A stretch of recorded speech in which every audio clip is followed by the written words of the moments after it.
Bismillahirrahmanirrahim. In the name of Allah, and the most merciful and the most beneficent. May Allah open my heart and make my task easy for me to untie the knot from my tongue so that they will understand my speech. Today we will be discussing exchange rate, uh, business cycle, and economic policy from chapter number 13. Uh, we will be discussing exchange rate. In the discussing exchange rate, we must distinguish between nominal and exchange rate and real exchange rate. Briefly state, the nominal exchange rate is the answer to the question how many units of business foreign currency can get in exchange for one unit of my domestic country. The real exchange rate is the answer to the question how many units of the foreign good can I get in exchange for one unit of my domestic good. Okay. More precisely, the exchange rate, the nominal exchange rate between two currencies is the number of unit of foreign currency that can be purchased with one unit of domestic currency. For example, if the nominal exchange rate between the US dollar and the Japanese yen is 110 yen per dollar, a dollar can buy 110 yen in the foreign exchange market, which is the market for the exchange rate market. The nominal exchange rate often is simply called the exchange rate. So whenever someone mention the exchange rate without specifying real nominal, the reference is to be the mean that nominal exchange rate. What is real exchange rate? The nominal exchange rate does not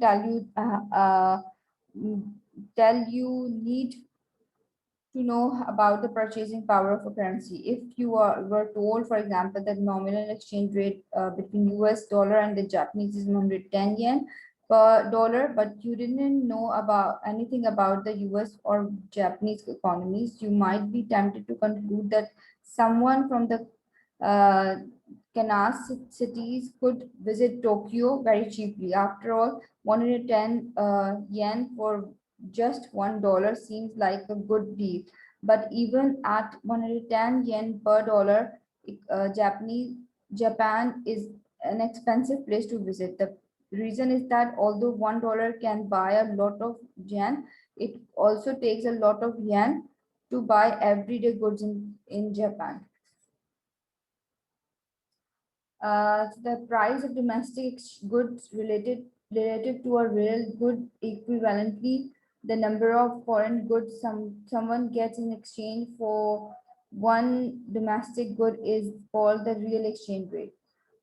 In the hamburger example, the real exchange rate between US and Japan is 0.2 Japanese hamburger per hamburger. In the real exchange rate, it's related to the nominal exchange rate and price in both countries.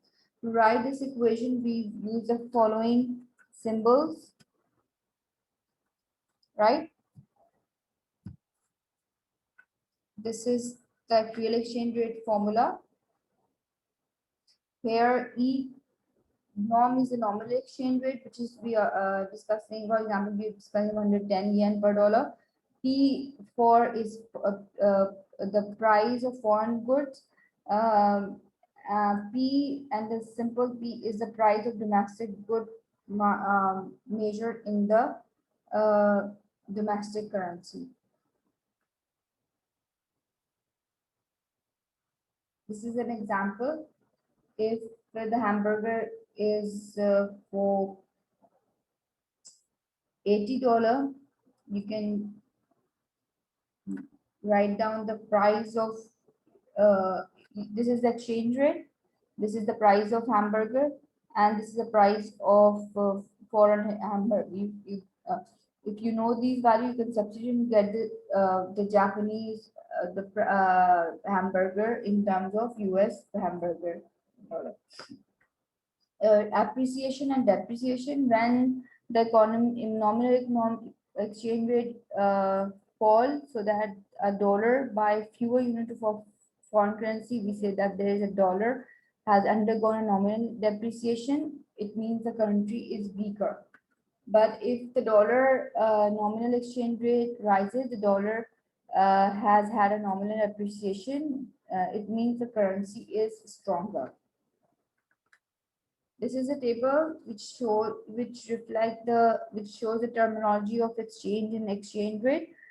This is the types of exchange rate. If there is a flexible exchange rate, the currency exchange rate increases mean depreciation, and exchange rate decreases mean depreciation. If the system is fixed exchange rate, the exchange rate increase means revaluation, and exchange rate decreases mean devaluation.